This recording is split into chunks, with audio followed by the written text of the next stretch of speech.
Hare Krishna, Krishna Krishna, Hare Hare, Hare Rama, Rama Rama, Hare Hare. Hare Krishna, Krishna Krishna, Hare Hare, Hare Rama, Rama Rama, Hare Hare. Srimad Bhagavatam, first canto, second chapter, book number 7. Vasudeve Bhagavati Bhakti Yoga Prayojitaha Janayata Suvairagyam Jnanam Shayat Ahaitukam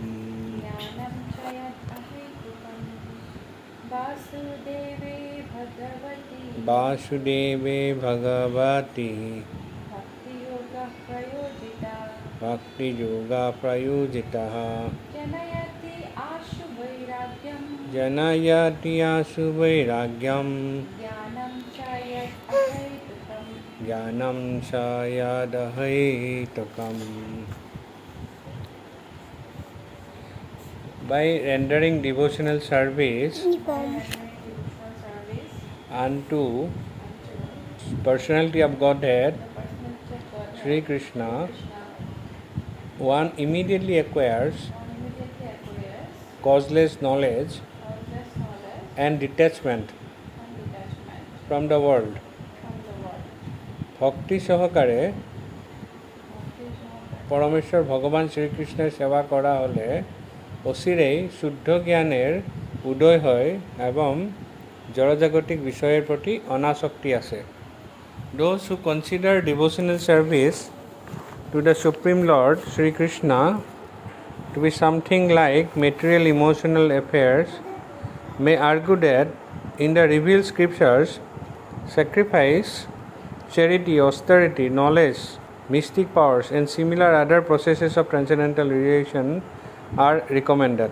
According to them, bhakti or the devotional service of the Lord is meant for those who cannot perform the high-grade activities.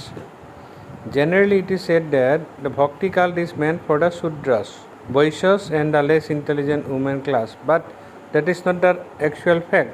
The bhakti cult is the topmost of all transcendental activities, and therefore it is simultaneously sublime and easy. It is sublime for the pure devotees who are serious about getting in contact with the Supreme Lord, and it is easy for the neophytes who are just on the threshold of the house of bhakti. To achieve the contact of the Supreme Personality of Godhead Sri Krishna is a great science, and it is open for all living beings, including the Sudras, Vaishyas, women, and even those lower than the low-born Sudras. So, what to speak of the high-class men like the qualified Brahmanas and the great self-realized kings? The other high-grade activities designated as sacrifice, charity, austerity, etc. are all corollary factors following the pure and scientific bhakti cult. The principles of knowledge and detachment are two important factors on the path of transcendental realization. The whole spiritual process leads to perfect knowledge of everything material and spiritual, and the results of such perfect knowledge are that one becomes detached from material affection and becomes attached to spiritual activities. Becoming detached from material things does not mean becoming inert altogether, as men with a poor fund of knowledge think.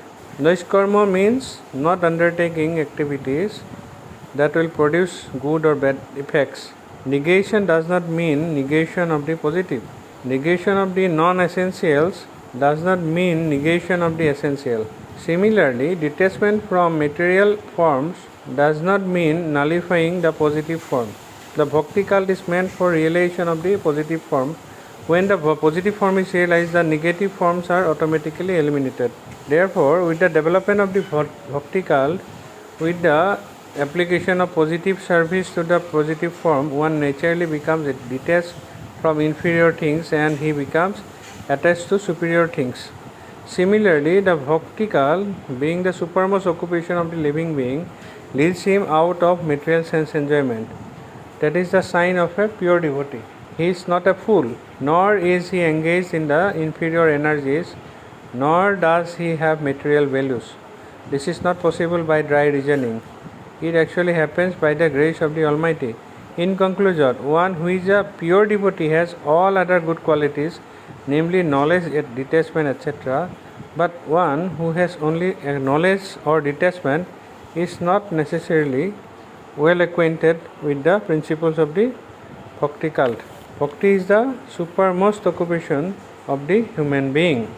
Namam Vishnu Padaya Krishna Vasthaya Bhutale Srimate Jayapata Assam India Namine Namo Acharya Padaya Nitai Gipapadayine Gaur Katha Dhamadayana Garagama Tarine Namo Vishnu Padaya Krishna Vasthaya Bhutale Srimate Bhakti Vedanta Swami Niti Namine Namaste Saraswate Devi Gauravani Vacharine Nirvishesha Sunnavadi Pasatade Satarine Mukhaṁ Karuti Vachalam Pangum Langhayate Girim Jatkripatamahang Bande Sri Guru Dinatarine Paramananda Madhavam Sri Chaitanya Ishwaram Hari Om Tat Sat Vasudeve Bhagavati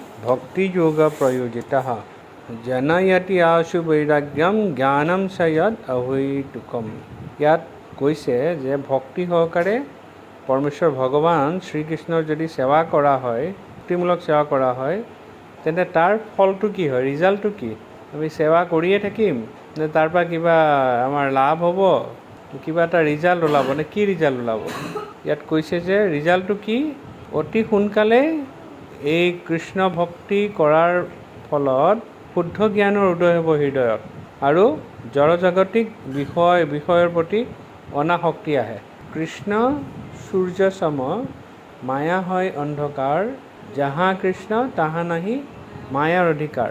য'ত পৰমেশ্বৰ ভগৱান আছে তাত মায়াৰ কোনো প্ৰভাৱ নাথাকে।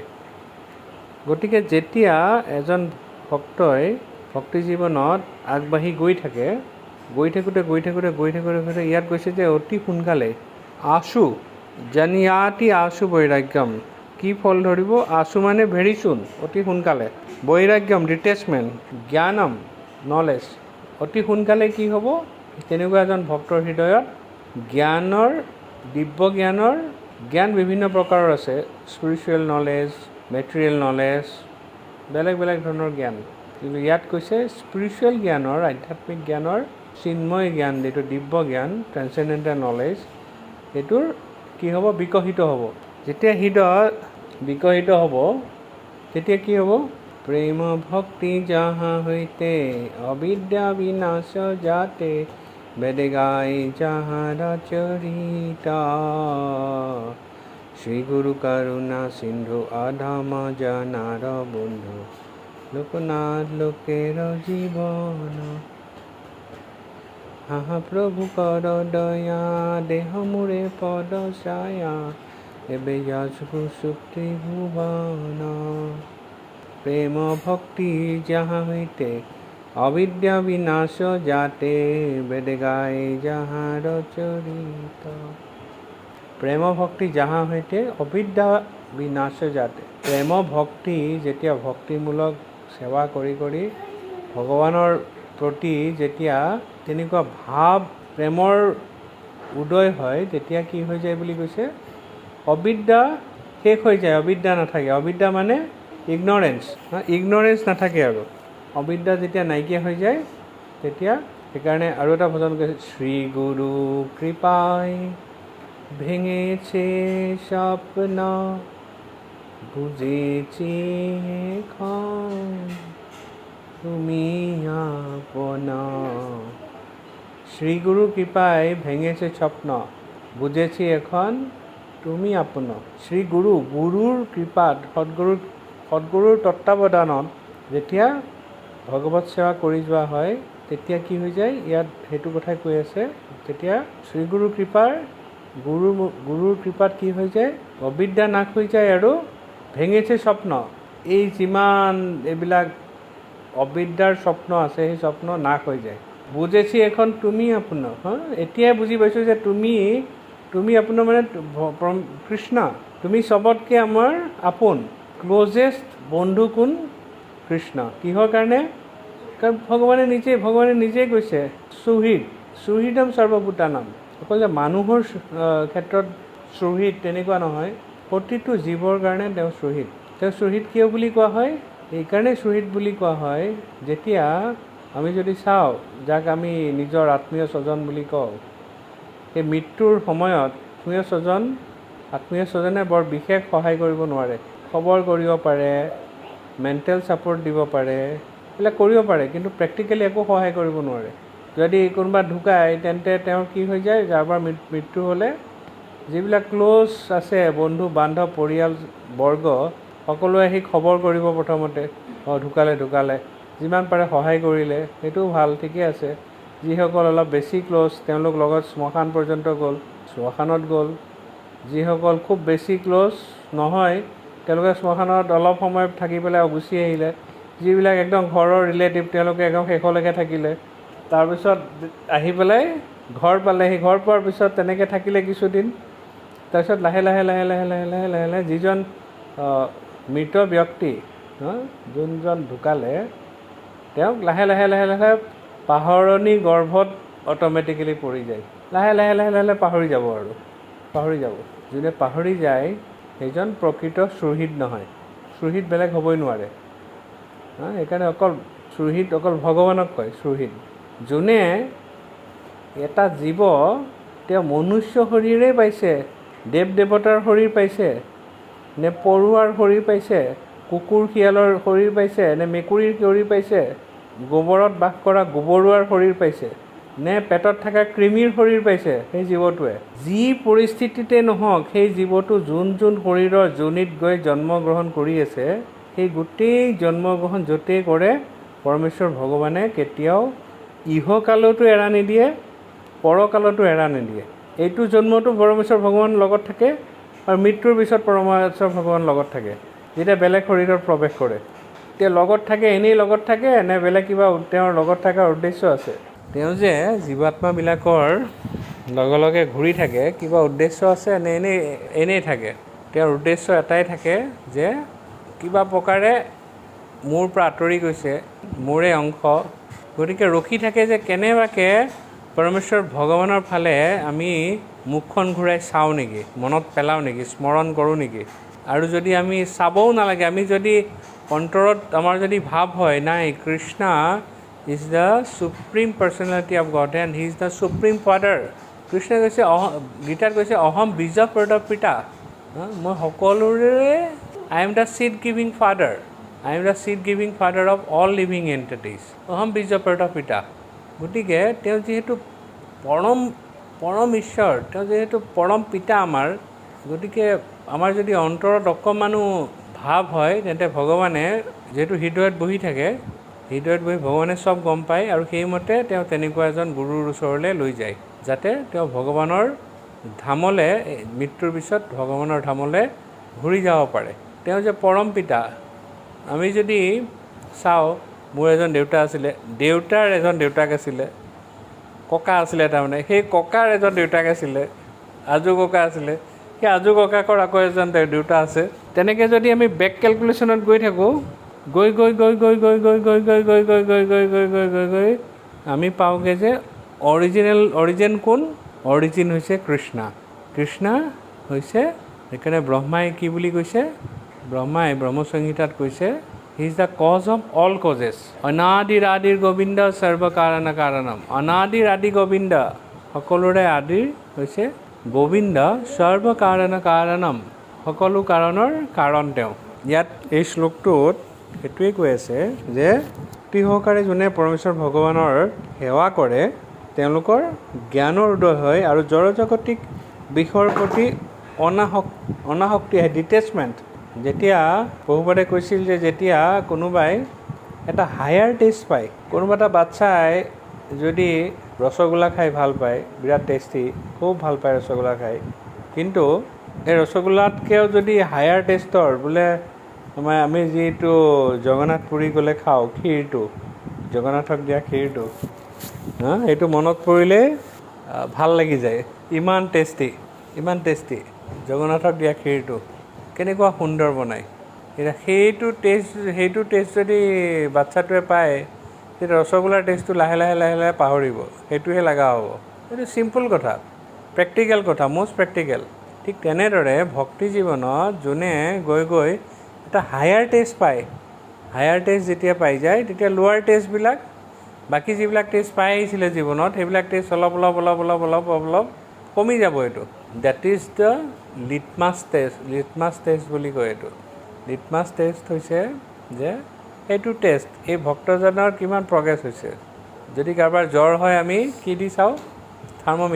Thermometer বেমাৰীক দিয়ে, জ্বৰ হ'লে কাৰোবাৰ জ্বৰক দিয়ে, থাৰ্মোমিটাৰ দি আমি চাওঁ কাৰ কিমান বেমাৰ হ'ল, কিমান আছে টেম্পাৰেচাৰ। সেইটো টেষ্ট কৰা যায়, জোখা যায়। এজন ভক্তই ভক্তি জীৱনত থাকি তেওঁ আধ্যাত্মিক উন্নতি লাভ কৰিছে নে অধোগতি লাভ কৰিছে, সেইটো টেষ্ট কৰাৰ কাৰণে এইটোৱে ফৰ্মুলাটো।